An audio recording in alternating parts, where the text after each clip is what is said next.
जय हिंद, हिंदुस्तान जिंदाबाद। आप देख रहे हैं जेके मीडिया, जम्मू कश्मीर का सबसे तेज़ मीडिया नेटवर्क।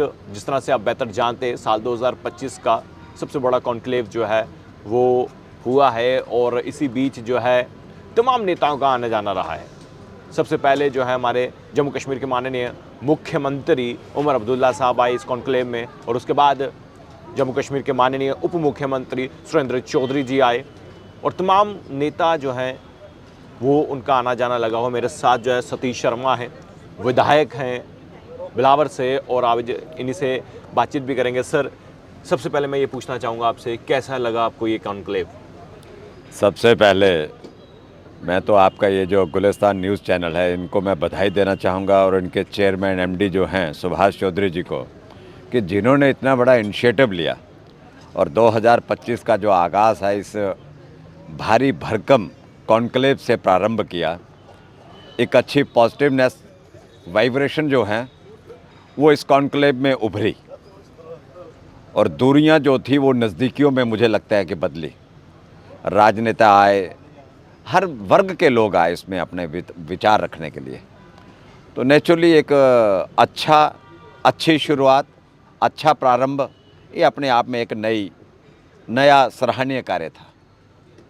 अभी जिस तरह से सर, क्या लग रहा है कि आपको ये कॉन्क्लेव जो है इसमें पूरे तरीके से ट्रांसपेरेंसी थी, सरकार से भी सवाल पूछे गए, अपोजिशन पार्टीज़ के भी लीडर्स जो हैं आपसे भी जो है स्टेज शेयर की, आपने भी सवालों का जवाब दिया बखूबी तरीके से। क्या लग रहा है ये चीज़ें होनी चाहिए? देखिए, ये बहुत बढ़िया बात है कि एक प्लेटफॉर्म के ऊपर पक्ष भी था और विपक्ष भी था। ये बहुत बड़ी बात है।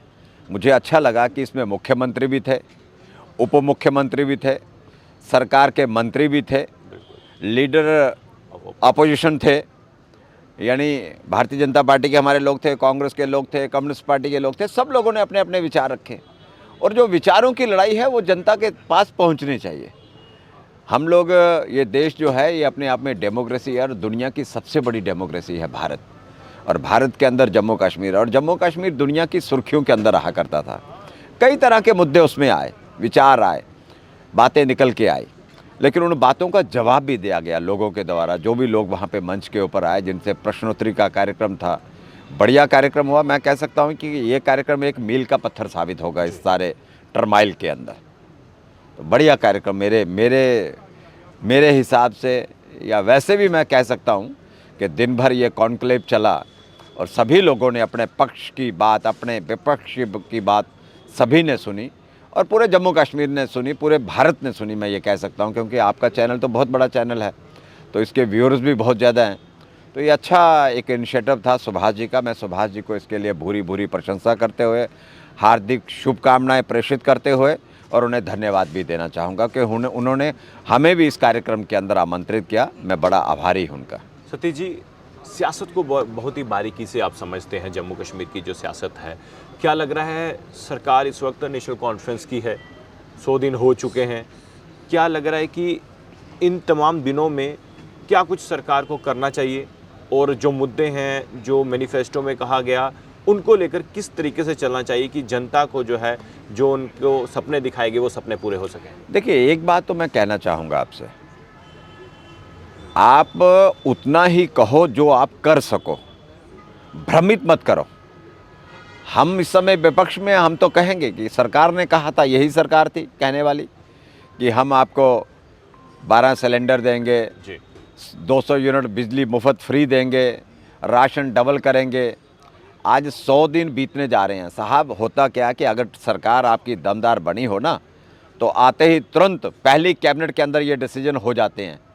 आज 100 दिन बीतने जा रहे हैं, लेकिन कर कुछ नहीं पाए, कह बहुत कुछ गए, और डिपेंडेंट जो हैं, ये निर्भर जो हैं भारत सरकार के ऊपर हैं। अब बार बार मुद्दा लेकर आते हैं, हमें सरकार बनाओ, हमें यहाँ पे पूरा राज्य का दर्जा दो। अरे भाई, मिलेगा। भारत के प्रधानमंत्री ने ऑन द फ्लोर ये बात कही है, गृह मंत्री जी ने ये बात कही है। वो कोई पीछे थोड़े है देने के लिए, कुछ अपना भी तो करके दिखाओ ना। झूठे वादे लोगों से कर दो, जो कहो वो स्पष्ट कहो, ये ना कर सको तो ना कहो। नेशनल कॉन्फ्रेंस के लीडर्स कह रहे हैं कि स्टेटहुड तो देंगे। भारतीय जनता पार्टी के तमाम लीडर्स कह रहे हैं, देश के प्रधानमंत्री कह रहे हैं कि स्टेटहुड तो मिलेगी, लेकिन तारीख नहीं बता रहे। क्यों नहीं है?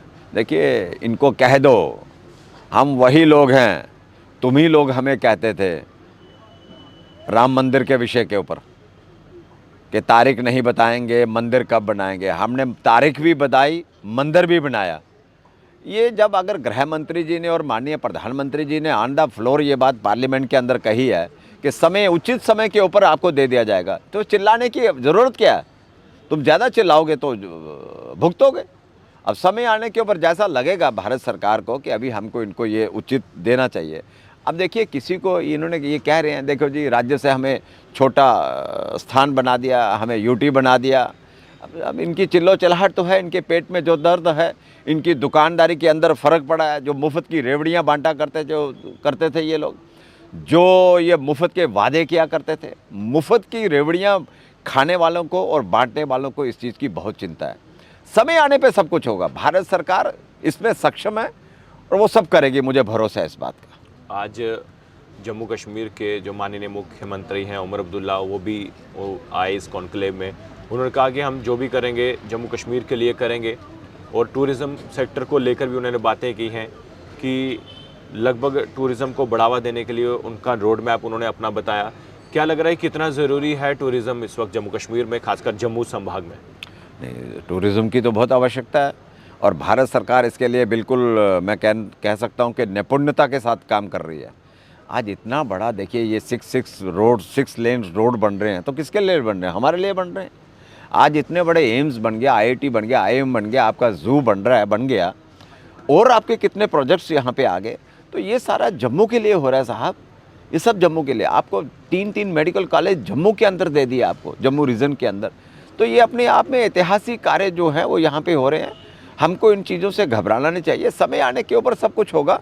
और मैं कह सकता हूँ कि जम्मू का जो टूरिज़्म है वो आने वाले समय के अंदर, हमने भारत सरकार से भी आग्रह किया, सभी विधायक ये बात हमारे भाजपा के जम्मू के कह रहे हैं कि जम्मू का टूरिज़्म अब फलेगा फूलेगा और बढ़ेगा।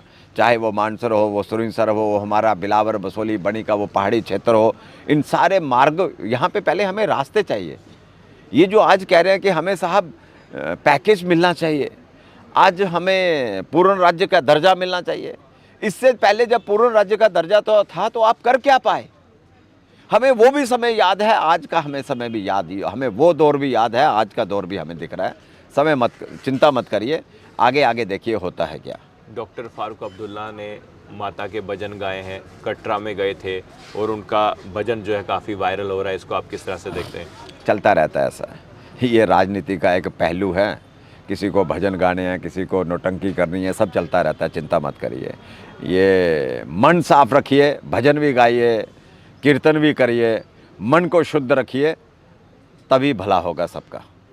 मेरा इतना ही कहना है इस पर। बिलावर को लेकर क्या विजन है सर आपका? क्या सपना आप देख रहे हैं, जिन सपनों को आप साकार करने की कोशिश कर रहे हैं? क्योंकि बिलावर जो है एक ऐसा स्थान है जहां पर पवित्र मंदिर भी है, श्रीमल माता सुकराला देवी का। लोगों की आस्था उस पवित्र स्थान से जुड़ी हुई है। डेवलपमेंट और आपका क्या विजन है उसको लेकर? हम लोग उसके लिए बड़े मतलब श्रद्धा के साथ लगे हैं। और जो टूरिस्ट आप कह रहे हैं कि वहाँ पे हमारा ये जो रिलीजियस टूरिस्ट है, ये टूरिज़्म बढ़ना चाहिए। माता बाला सुंदरी है, माँ सुकराला देवी है, भोलेनाथ शिव शंकर हैं, वो शिला सामने वीरता की प्रतीक हनुमान जी की शिला है सामने। तो ये सारे विषय जो हैं ये आएंगे, आप निश्चिंत रहिए।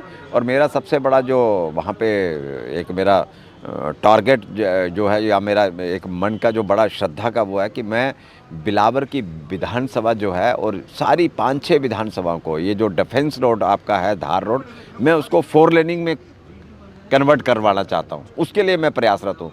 हम बिलावर को एक नई विधानसभा, एक डेवलप्ड, एक मॉडर्न, इस तरह की विधानसभा बनाएंगे। माता रानी का आशीर्वाद रहा और आप सब लोगों का सहयोग रहा तो हम उसमें निपुण होंगे, पास होंगे, मुझे इतना भरोसा है। चलिए, शुक्रिया जी। तो देखिए, धन्यवाद। सतीश जी मेरे साथ जुड़े हुए थे और इस कॉन्क्लेव में इन्होंने हिस्सा लिया और तमाम नेताओं का आना जाना जो है इस कॉन्क्लेव में लगा हुआ है। हम उम्मीद करते हैं इस इंटरव्यू को लेकर आप क्या कुछ कहना चाहते हैं, अपनी राय ज़रूर कमेंट बॉक्स में रखिएगा। देख रहे JK मीडिया। जय हिंद।